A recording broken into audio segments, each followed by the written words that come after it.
Kalimera, kalispera, kalinichta, no matter where in this wild, wacky, and wonderful world you might be. Thank you for making the Highbury Squad part of your day. It's Monday Madness. It's a new week. It's a blank canvas. Transfer noise is at its highest, and we haven't even got started yet. But we got the right guy in the right place at the right time to help us decipher what is really happening at this early stage. Let's rock and roll.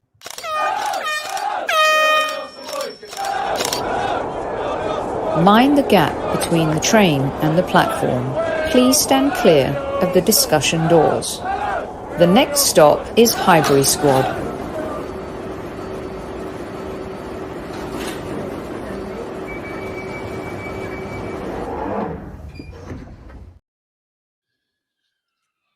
Evening, good morning, good afternoon, no matter where you are. Thanks for joining us. I have not been kidnapped. I will tell you where I am in just a second. Welcome back to Podcast Central, Highbury Squad Central, my podcast brother from another mother, Mr. Super Kevin Campbell.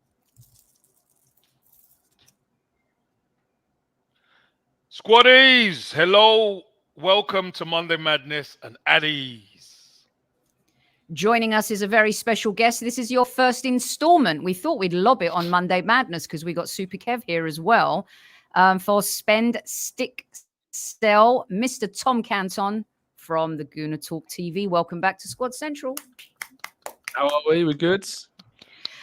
All good, yes. I am stuck in a basement somewhere. I haven't been kidnapped. I am here today hanging out I thought Mike's with... plan had finally come to fruition. No, that bastard. I'm here hanging out with the US men's national team, which as Arsenal fans, you guys will probably love. Right there, stretching at the front. I'll get better pictures for you guys.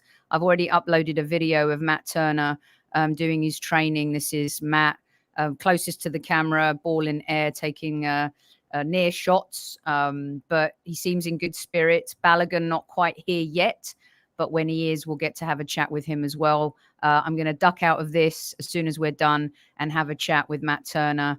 So anything you guys want to know, let me know. If anyone lobs a decent question in the chat, I might ask it. So that's why I'm here. I haven't been kidnapped. Good to know, everyone, right? Good to know. And you can hear me like there's no problem with the connection. Great. Let's get stuck in. Super Tom, Super Kev. It started, it's mayhem. Tom, I saw you did a show actually, which riffs off a little bit of what we're doing. People coming at a do already. I just wanted to start on some of this stuff before we get actually stuck into some players. I mean, does everyone realize the transfer window doesn't close until September 1? Yeah, we want everyone in before the tour. However, some of the rhetoric, if that's the right word, towards a do is nonsense. Super Tom. I did the show because my comment section this morning on the 8 a.m. show was just, mate, the level of like animosity this early on is like, I've never known it reach such a high level so early on. Like the season's not even over. Like we've still got cup finals to play. Like the season's not done. And it's kind of chaotic at the moment. I think a lot of it's stemming from obviously a lot of frustration of continuous coverage of transfers, which I am absolutely guilty of because I do it every single day. But I think because of that and because everyone has their notifications turned on for every journalist under the sun, they're getting updated on different moves every 5 minutes, that it feels like it's dragged out when in reality it just isn't the case. And I think seeing deals for like McAllister and Liverpool, or seeing Chelsea do deals for Nkunku, ahead of the window has kind of put Arsenal in the minds of people are somehow moving slowly, where in reality, these are deals for players that have got release clauses. They're deals for players that are out of contract in the case of Brighton signing Mahmoud Dahoud and James Milner. So it's difficult to kind of justify any level of animosity, criticism, anger in some cases towards the club, because at the moment, they're doing everything right at this stage. The talks that are going on, the discussions that are being had, the patience that they're having with certain situations is all very, very normal, and it's we're in a good place to start the window.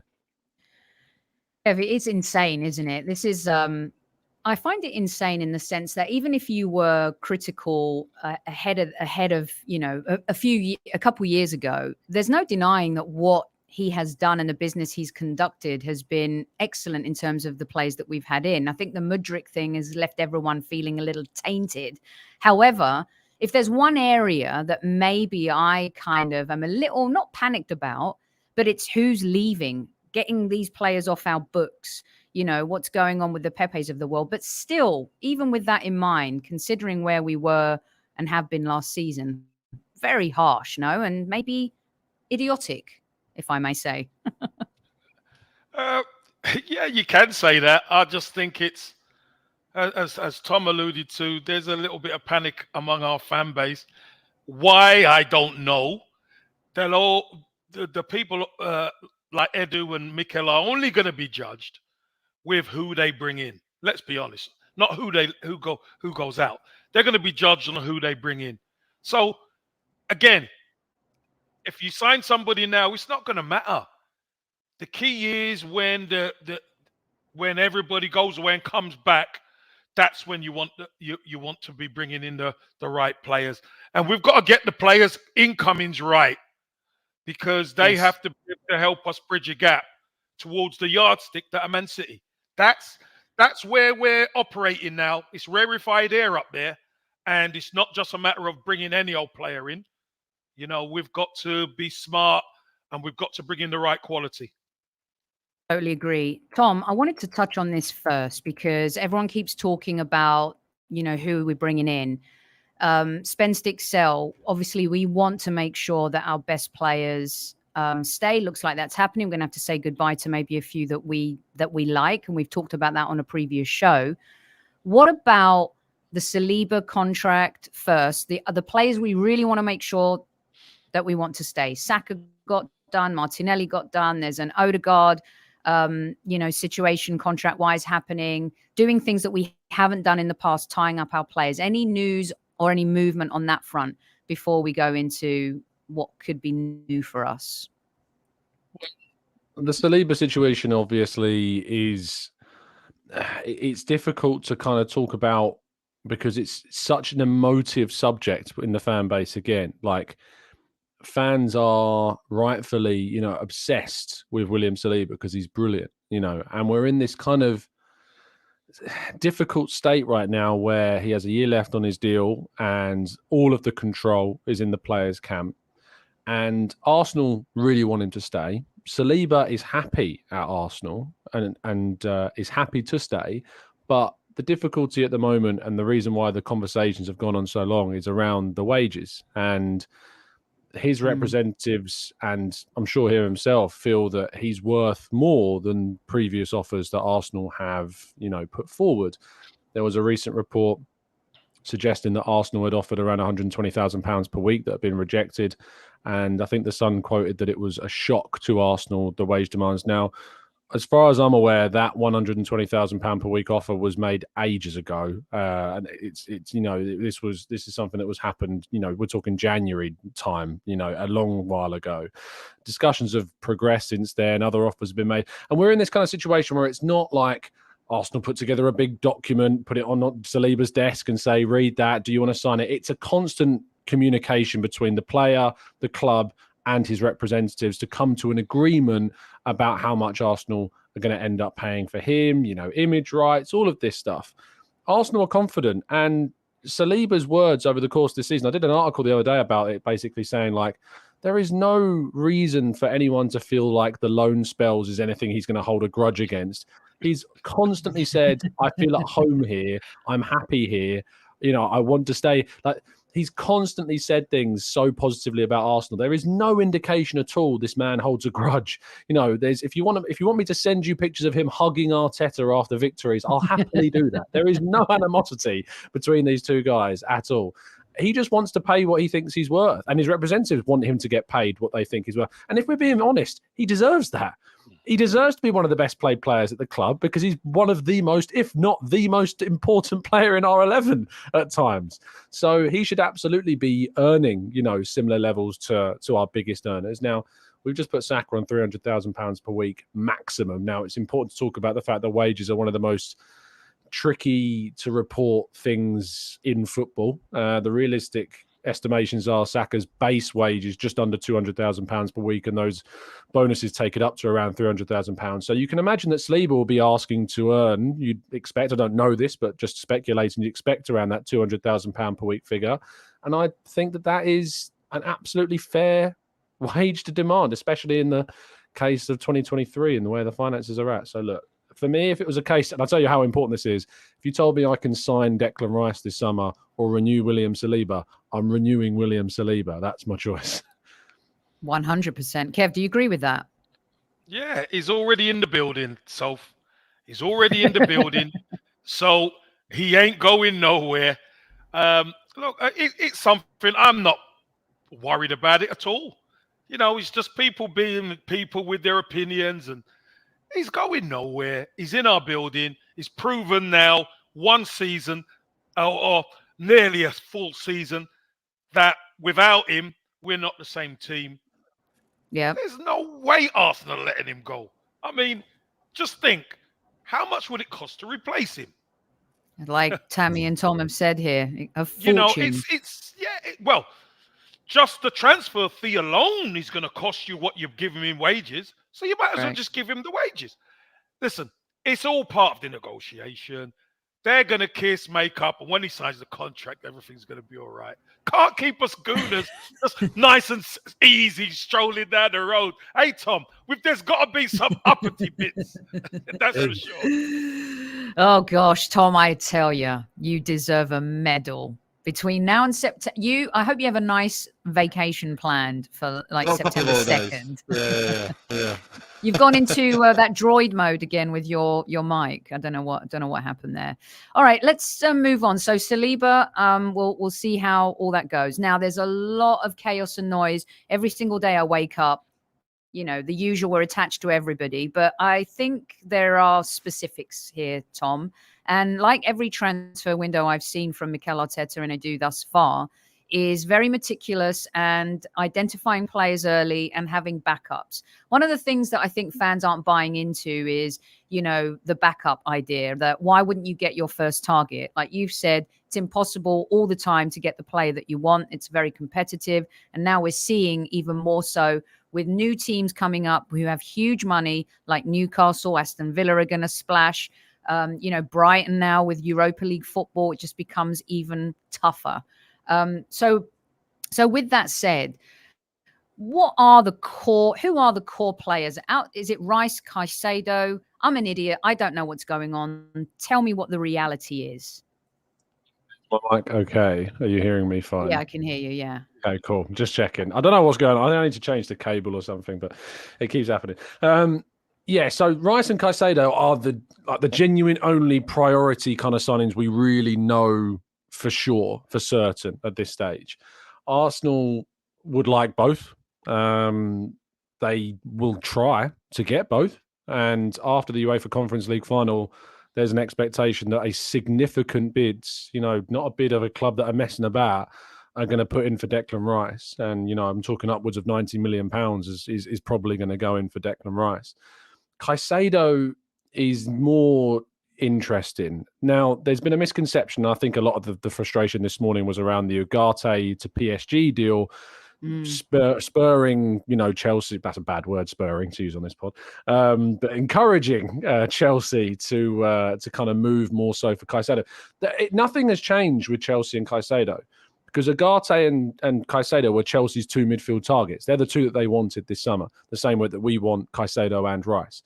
All it has done is that for Chelsea, they've missed out on one of their priorities. So while we, you know, some people like to take the mick out of Arsenal for missing out on their priorities, even Todd Bowley and his billions, you know, is meaning they can't get a priority target in Ugarte, because the irony, they've been priced out of a deal, you know, for one of their targets, which is very ironic and enjoyable. But it will mean that they will, you know, be going in for Caicedo. They have more freedom, I suppose, to move for Caicedo. But the advantage that Arsenal have is that they have Champions League football. Caicedo wants to play Champions League football. And because of that, Arsenal will hope that even if they say don't offer as much as what Chelsea do, that the allure of that will be enough to sway it. But Brighton are going to ask for, you know, a lot of money, and we're talking upwards of £80 million potentially to sign Caicedo as well. So to get both Rice and Caicedo, Arsenal are going to have to spend close to Who knows? Maybe more. Certainly with wages and stuff well beyond £200 million just on 2 players. But if we're speaking in 2023 terms of market and a team that's at the top of the table competing with Man City, who, you look at the signings they've made, their last big signing that wasn't a release clause was Jack Grealish. That was £100 million, and that's the level of money you've got to spend if you want to add to a team that are competing at the top of the Premier League. So that's the expectation. In terms of the other positions, we don't know the priority names. We've heard things regarding the right-back role like Sacha Boey of Galatasaray, Ivan Fresneda of Real Valladolid. But ultimately, Arsenal have a list that's significant. There's a number of names on that list. Raul Cancelo is appreciated. And the other areas are left-back. If Tierney goes, they will want to replace him. And a creative midfielder is also being looked at. They had an interest in Mason Mount, but Manchester United is his preference, and that seems to be where he's more likely to end up. And I think the price tag would have also probably deterred Arsenal somewhat too. He's not worth, in my view, the 70 million. I think 50 million is around a fair price for Mason Mount, but 70, is taking things too far, and that's what Chelsea are asking for. So yeah, let's see what happens. I'd like Arsenal to move for a centre forward personally as well. I'd like to see some variation in the options that we've got up there to tackle different problems.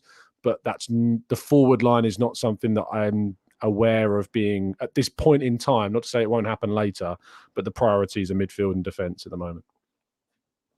Kev, is there a reason why Arsenal shouldn't, if they really want to show ambition, and these 2 players, obviously money, FFP, there's a lot that comes into consideration.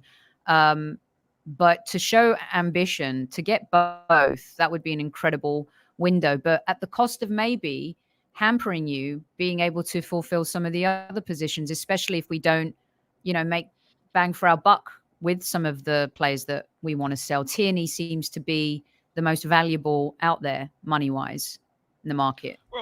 Well, there's Tierney and Balogun, isn't there? Those and two, Balogun, yeah. Those 2, I think, can bring in a significant amount if you are going to trade that way.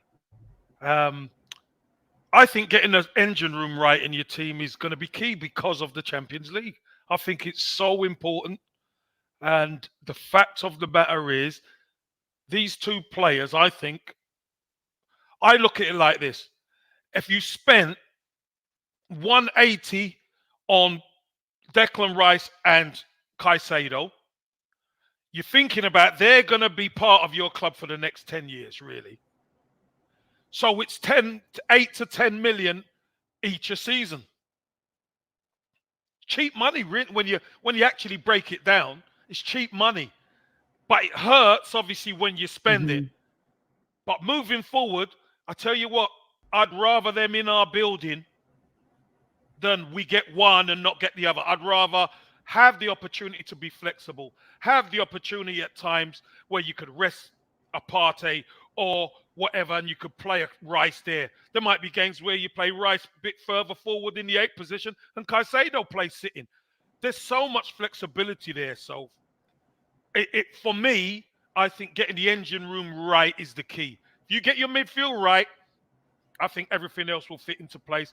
And I think there's going to be a couple of surprises on the free transfer market. I think Arsenal are going to definitely move quick there. Does it rhyme with, not Milky? It doesn't actually. Does it kind of rhyme with Milky? Nah, his first name doesn't, does it really? It's Ilkay. Is there any chance this guy can come to Arsenal? Not a chance in France, is there? Can we just put this one to bed already?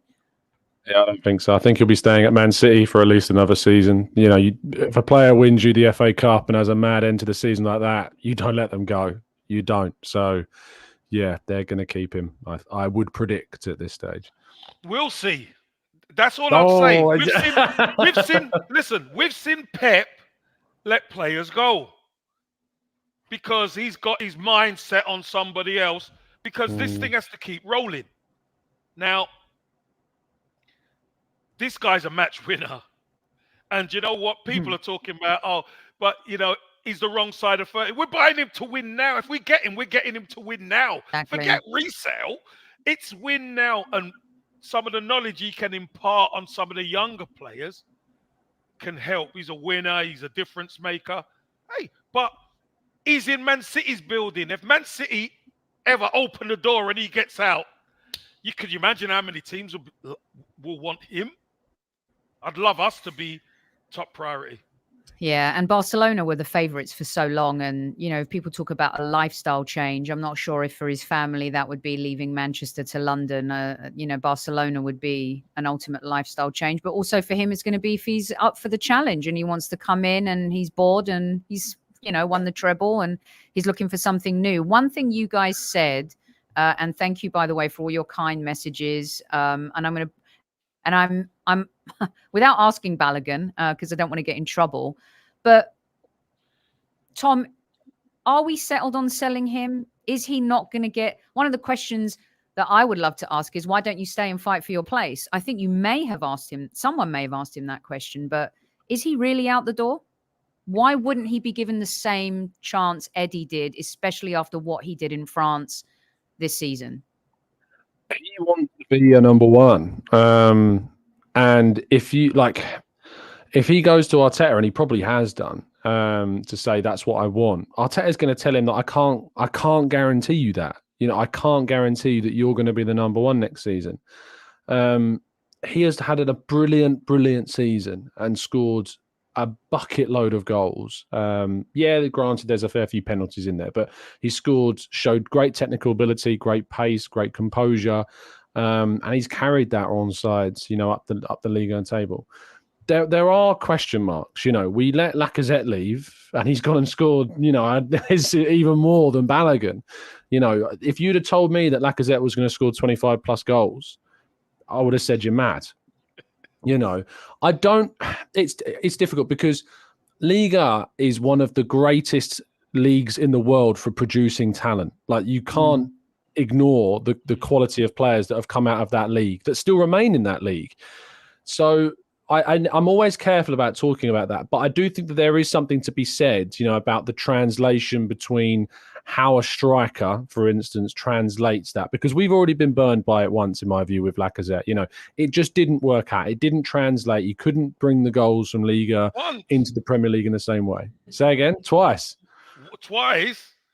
Pepe.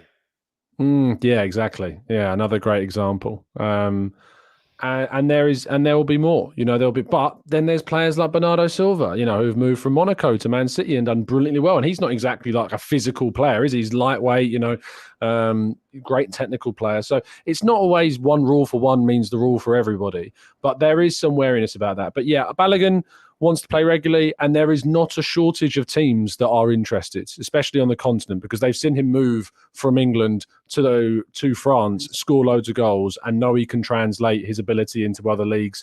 RB Leipzig are keen, Inter and AC Milan are keen. There's a number of teams in Germany and in France as well. Monaco and Marseille are said to have interest in him as well. And I wouldn't be surprised if there's loads more that we haven't heard about yet as well as loads in the Premier League as well. So he should be earning Arsenal a significant money, as Casey said earlier on. Him and Tierney, in my view, if you're getting less than 70 million for the pair, I'm going to be a bit like, I don't know, Yeah, and again, I'll start saying to Edu, this was the summer that I'm really judging you on sales and how we're going to improve the reputation of the club in terms of sales.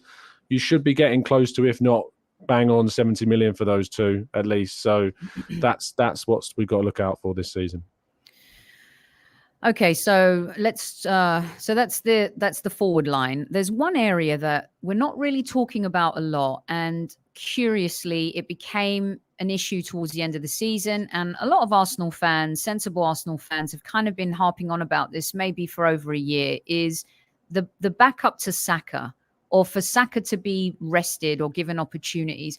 You look at, obviously, Pep is so masterful at how he manages young players. While everyone was throwing their toys out the pram with Foden, you could see how that's worked. I was one that threw my toys out the pram with Martinelli. We've seen how Arteta's managed him, and, he's come along beautifully in the team.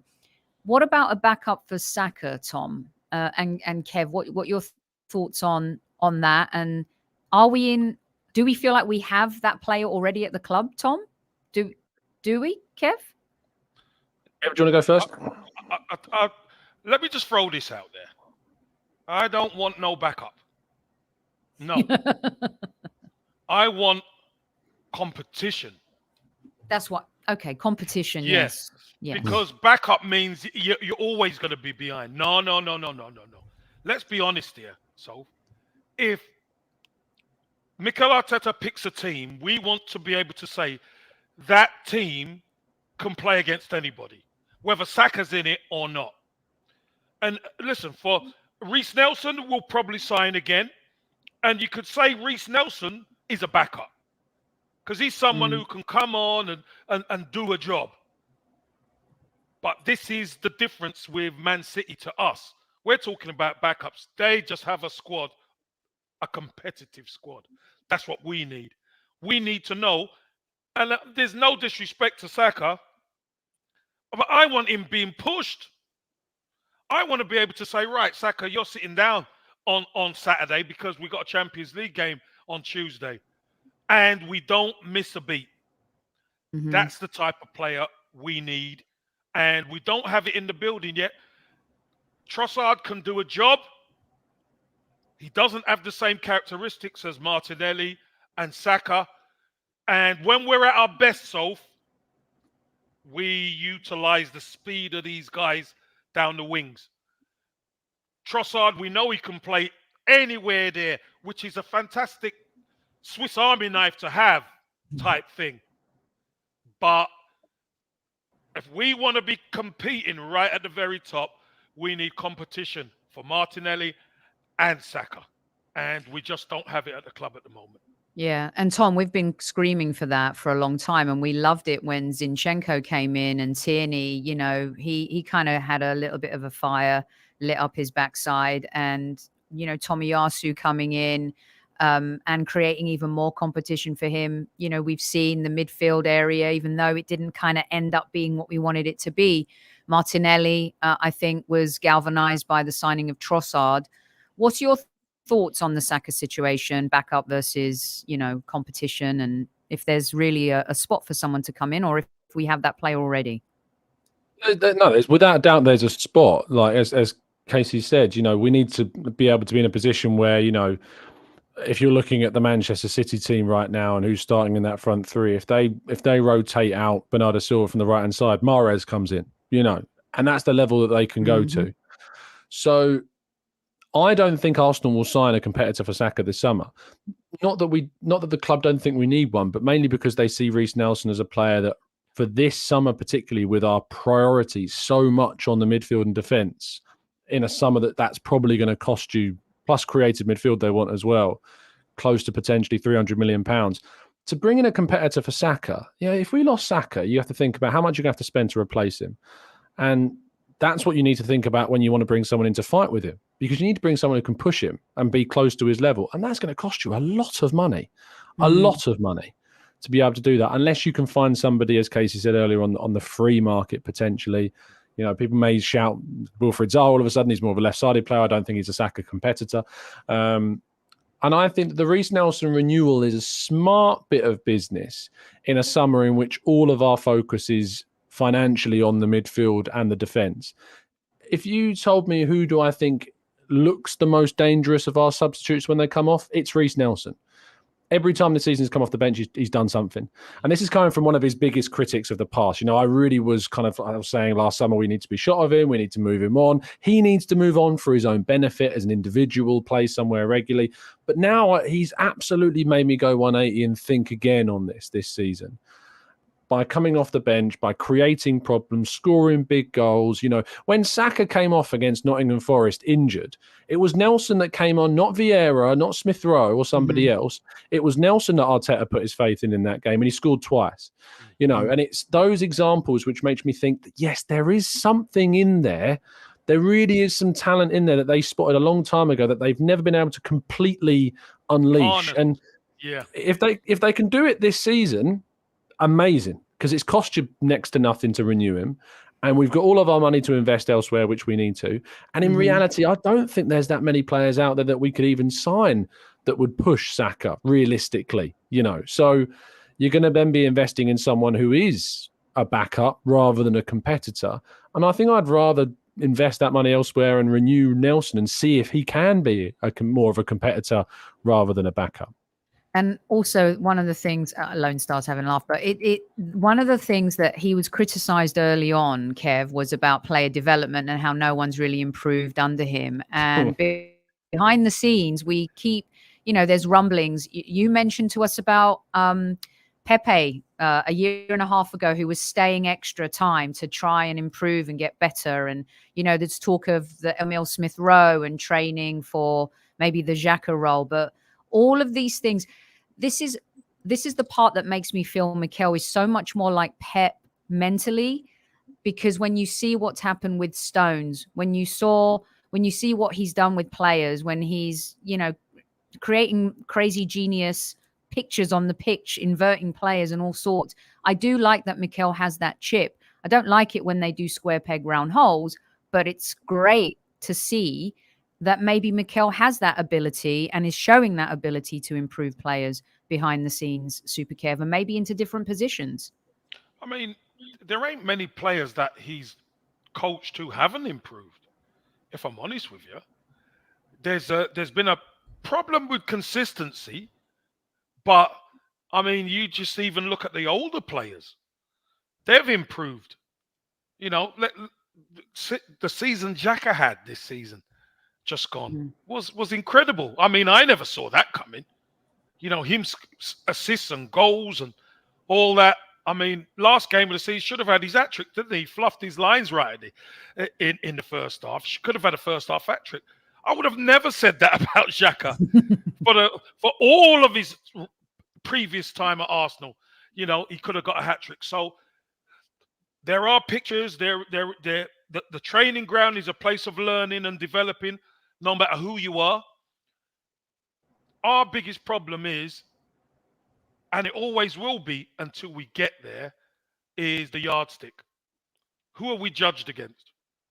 We're judged against this team up here, Man City. That's who we're judged against.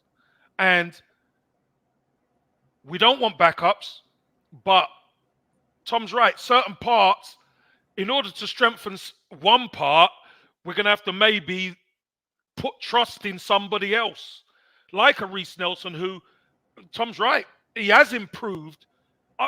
Many people thought probably his best bet is to leave, but he has shown willing. He has shown an appetite and a hunger to come on, and I'm sure he trains just as well as Mikel. That's why I think Mikel, likes him. I think Smith Rowe's due a big season now. He's got to show that hunger. I know he's been coming off injury, etc., hasn't really been himself this season. He needs to show that willingness and hunger. So not only are they going to have to train under Mikel Arteta in the development, so the biggest test is going out there and doing it. I drive people mad when I always say they've got to cross the white line and do it. But that's what you have to do, or else we're never going to see the work. Okay, so of the players that we all kind of like, and really Balogun, I'm not sure if he's in the category of hope, maybe less like, because we haven't really seen him to build that super affinity with him. But we love him because of his history and kind of coming through Arsenal Ranks. And just all of that. We're just in love with that part. So potentially we could be losing Tierney, Balogun, of the players that we like, Xhaka going off into the sunset, going to Germany. What about, Tom, the Pepes, the Nunos, the Sambis, the Runnissons, the Maitland-Niles? What is happening in that area? Maitland-Niles is going to be leaving on a free this summer from the sounds of things. They have an option to extend his contract. As far as I'm aware, they're not choosing to do that. So unless they change their minds, that he will be gone. Cedric is another. Apparently wants to come back and fight for his place. He didn't. Tom, personally. stop. He does not. He does. That's what he wants to do. That's what he says. I want a Ferrari. So, things, we can all have dreams. But in terms of Cedric, he may want that. The club, I think, will be looking to move him on, and he may have to take that. But the problem is that Arsenal have is that they've put him on a very big wage of £100,000 per week. and he'll be quite, I think, happy to sit around and take that for a season potentially if no one else is going to pay him close to that. So that's one that they've got to try and work out. Pablo Mari is gone. He's gone for around €8 million on an agreed obligation to buy after they stayed up. Monza stayed up in Serie A. Thank goodness. Yeah. Other ones, Balogun Tierney, we've already kind of touched upon. Austin Trusty, your US men's national team player. He won player of the season for Birmingham City last year on loan. We spent around £3 million or so. No, less than that, about £1.5 million to bring him in from Colorado Rapids. And there's interests in him from Birmingham, from outside of the UK as well.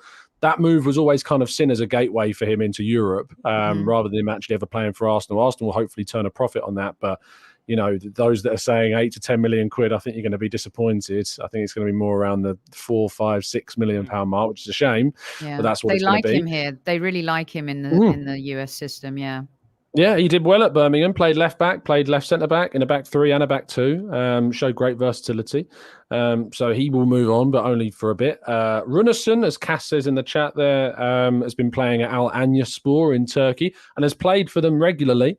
So he's got plenty of minutes under his belt. But again, he's one of those that, for the player that he is on a lot more money than he's worth at Arsenal, and that's a bit of a problem for the club trying to move him on. So you've got to move him on to a club that are going to pay that £40,000-50,000 or so a week that apparently he's on, which is significant.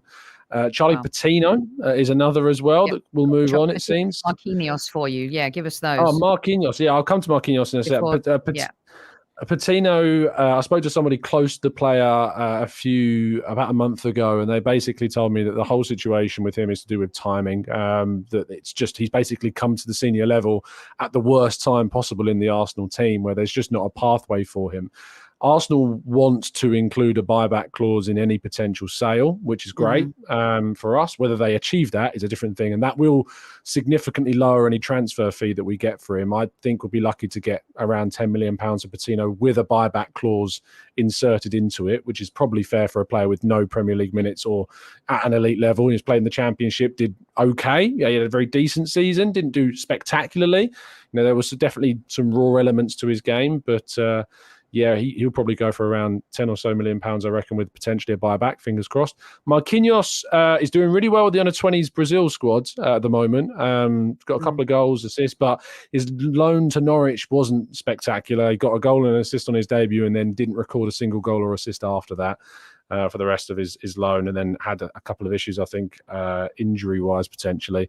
So I think he'll stay. He'll probably go on loan again somewhere else. I'm getting a bit of the Wellington Silva kind of feel about Marquinhos, if you like. I hope I'm wrong. But yeah, potentially Marquinhos probably going on loan again. Willow My Fire in chat says Okonkwo. Yes, that was the one. He did really well in the lower leagues in the first 6 months of the season. I think Crew was where he was at, and he did really well. And they did so well, in fact, that he actually got interest from Sturm Graz, who are a very, very good Austrian side of obviously the teams outside of Red Bull Salzburg. Sturm Graz are one of the teams that have pushed them in recent seasons for that Austrian title. He went there and again did well. There's a lot of clubs after him. Charles Watts has reported that a number of clubs in Germany, Spain, England are looking at him, and I think he'll be able to get, you know, an okay fee for someone who's never played senior level for Arsenal. So, you know, hopefully we'll make some money. Any money on a Halen graduate is really good for the books at Arsenal, so they'll look to get a good fee if they can off of him. A few million, a couple million, couple to a few, I suppose, £1 million on him. I'm trying to think of anyone else. Lokonga, have I talked about? No, Lokonga and Nuno. I mean, because to me, it seems like those are pretty. I mean, I know Nuno dipped off. Pepe. And Pepe. Yeah, I mean, are we going to get, you know, Big Mac and fries for any one of those? You know, maybe a happy meal. I think we might get saved by Vincent Kompany and Burnley potentially with Lokonga. The hope will be. He really likes him still, and obviously worked with him at Anderlecht. Arsenal will hope to get as much of the 17 million that they paid for him, which is going to be a big ask. I think it's going to be closer to 10. We'll wait and see. Nuno Tavares, it's just not very good, unfortunately. At Marseille, I've spoken to a couple of my friends who are Marseille fans. One of them, Ben, who's done a lot of work for us this season covering Tavares, is basically, you know, in the politest of terms, just said he doesn't really know how Arsenal how Arsenal decided to sign him. That was what he said. And while he scored 6 goals, right at the start of the season, he had a real hot streak at the beginning of the season. For a fullback or a wing-back playing in a wing-back role to get no assists throughout the entire season kind of gives you an indication of kind of that, what he struggled with, the creation side of things. There were also rumours that he had issues with the coach as well, off-field. So I think Arsenal will be looking to get maybe a slight profit on the 7 million that they paid. But again, that doesn't look great. And then Pepe, I think Pepe will be, along with Cedric, the last 2 investments, as Edu calls them. I don't think we'll get any money for Pepe. I think we'll pay him to leave, would be my prediction. I don't know that. That's not inside info. That's my prediction. So, yeah. Kev has always felt that too, that would be the case with Pepe. And you know what? Let this be the last lesson, right, guys, in terms of any of that nonsense and making any of that. This has come in for you a lot, Tom, as well, in terms of this young fella who was, part of a narrative for one point this season. Any news? There's a lot of folks that like him. And is it pronounced with the N or just the W? Because this has been an ongoing beef with someone. Yeah. I haven't heard that confirmed. I think it's a silent N is what we were told, but which is why I didn't say his name, because you always do a good job of correcting me, Tom. Yeah, no, I'm not perfect at all of them. Ranieri, it's a really difficult one, this, because Arsenal, again, similar with Saliba, ironically, don't have much control in this scenario. Ranieri basically has complete full reign of wherever he wants to go. Man City would happily take him, Chelsea would happily take him, and we would obviously happily renew him. He has full reign on where he wants to go. I've not heard anything as a decision yet being made. Arsenal are still going to be hopeful because, as Casey said with Saliba, he's ours at the moment. We've got him in the door, He's in the building. So that's the advantage Arsenal have. They've shown him that they're willing to, really go big and give him an opportunity in the Premier League at 15 years of age, So Arsenal and Arteta in particular have done, I feel, as though everything they possibly could to show him that they really rate him and want to keep him and are willing to do what they can to do that. If he chooses to move on, that's on him. That's not on the club. The club have done whatever they can to try and keep him. So I hope that he stays, because he's a real talent. And I've really impressed me during those mid-season friendlies we had during the World Cup as well as obviously seeing him for the youth teams as well. But yeah, I'm hopeful, but it's a 50-50 at the moment. Okay. All right, we're going to get I have to go in a little bit because we've got the press conference coming up, and the Arsenal's Matt Turner is supposedly talking to the press today, so look forward to that. There'll be other opportunities this week, by the way. I'll be following Matt Turner and Balogun here in the US ahead of a massive Nations League game, so that's pretty exciting stuff. But before we do that, in terms of transfers, we've talked about the potential getting people off the wage bill, the potential folks coming in. Tom and Kev, I'm going to start here with you. Just to make it clear again, Mikel Arteta at this point knows who he wants his starting 11 to be for next season. Do you believe that to be the case? Does a manager know at this point who he wants his starting 11 to be? I think he knows who he wants to get in the club. 100%. Key is getting them. Yeah. Tom, Mikel, do you think in his mind he knows exactly how he wants the starting 11? A little bit like international football going into a tournament that's a couple months away. You think a manager knows who his starting 11 is. Do you think he knows? Yeah, I'd hope so. I think obviously you'd have some question marks because of depending on who we can get in. But I think on that board, in Edu's office where he's got all the kind of players up, I think certainly they'll have a really good idea of what they want to see. And I think he will be expecting to go into the season with a team that he feels is good enough to compete with Man City. That's what his aim would be. That's what the club's aim should be this summer, is a team that can compete. Because, we were very close this season, and The only reason, in my view, that we didn't is because we didn't have the depth, and they'll want to add that depth this summer. So that's what they'll want. So yeah, I'm pretty sure that he will have a very good idea of what he wants for the start of the campaign. Okay, and then also just one final question is other teams sniffing around our players. So the rumors, of course, just a few months ago, last year, it was Juventus going after our Gabriel. Now it's PSG going after our Gabriel. We're assuming that no heads can be turned. Forgive the pun, seeing as I'm here talking to Matt Turner. Tom, no shocks in the pipeline? No heads being turned? Kev, is your head going to be turned after playing for the Arsenal this season? Surely not. Oh, that was a great experience. No, I don't think there's going to be any shocks. I thought last summer there might be a bit of a surprise, and I don't think that there was. I suppose Xhaka's a little bit of a shock. I didn't think he'd go, this summer, to be honest. And I didn't want him to. So I think that's a shock. But no, Gabriel, very happy. Loves Arsenal. Lives and breathes us, to be honest. So he won't be going to PSG. But yeah, Saliba's the only one, say I think that he wants to stay. I think that he's hopefully going to stay. But I suppose he's the only one that I'd be shocked by. And I would be shocked if he left this summer. So yeah, he's the only one for me. Maybe Nketiah. Maybe he's one to keep an eye on. Interesting. Super Kev? I think Rob Holding. I think his time's up. Yeah, it should be. It's going to be no. It's shocking if he stays, Kev. Yeah, but that's my whole point. It's no surprise to us. But that's a spot that has to be upgraded anyway. We've been linked with Guehi at Palace, haven't we, and stuff like that. Who very, very, very good player, young player, quick England international, but.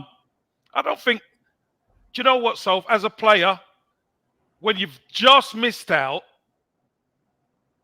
like the season before, we missed out on top 4.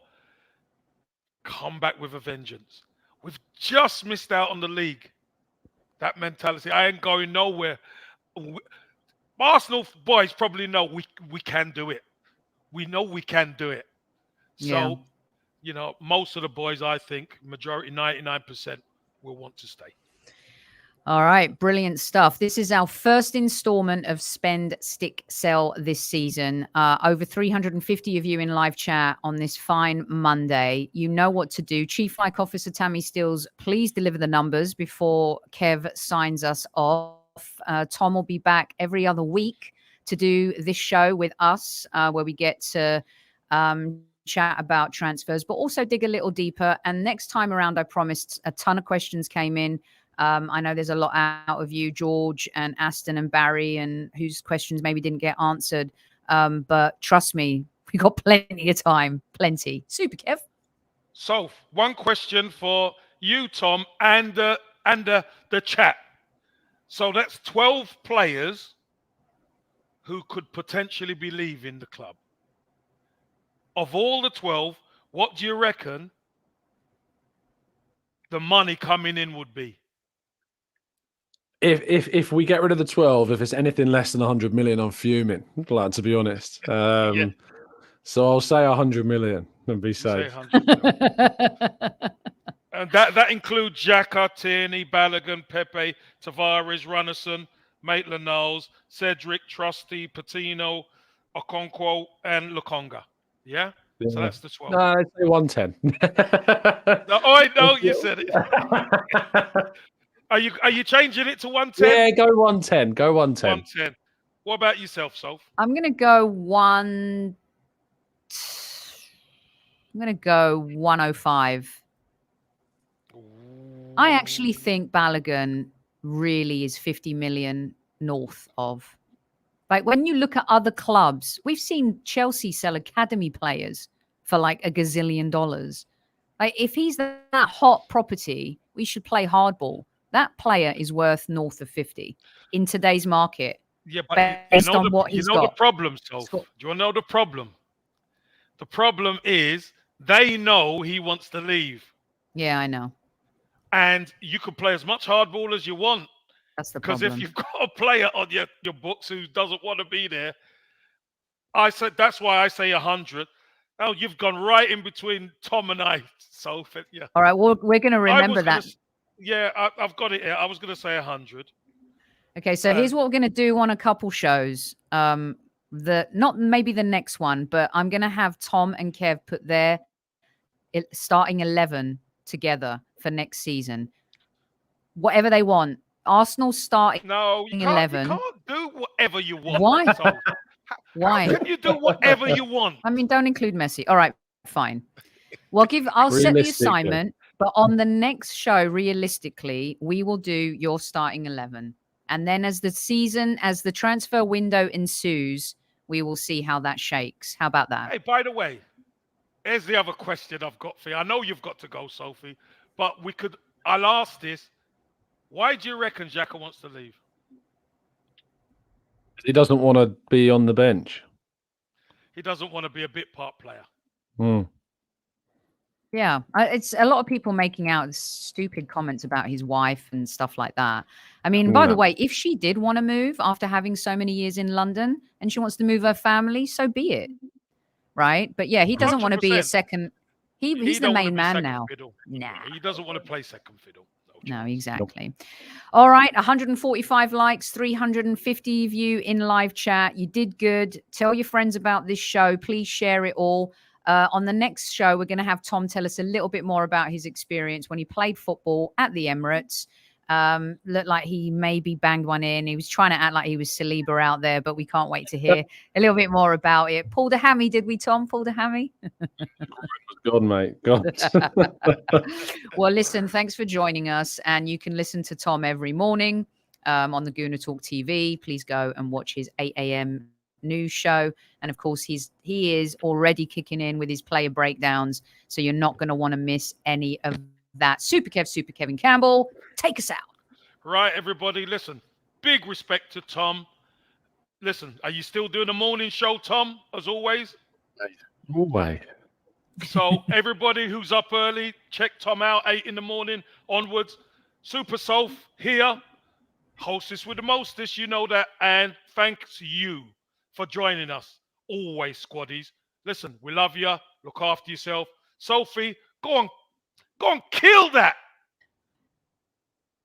in America with the national team. You're going to smash it. You've got all your questions sorted, I'm sure. So, squaddies, one thing left. All I can say is we love you and at ease. And thanks for joining us. At ease.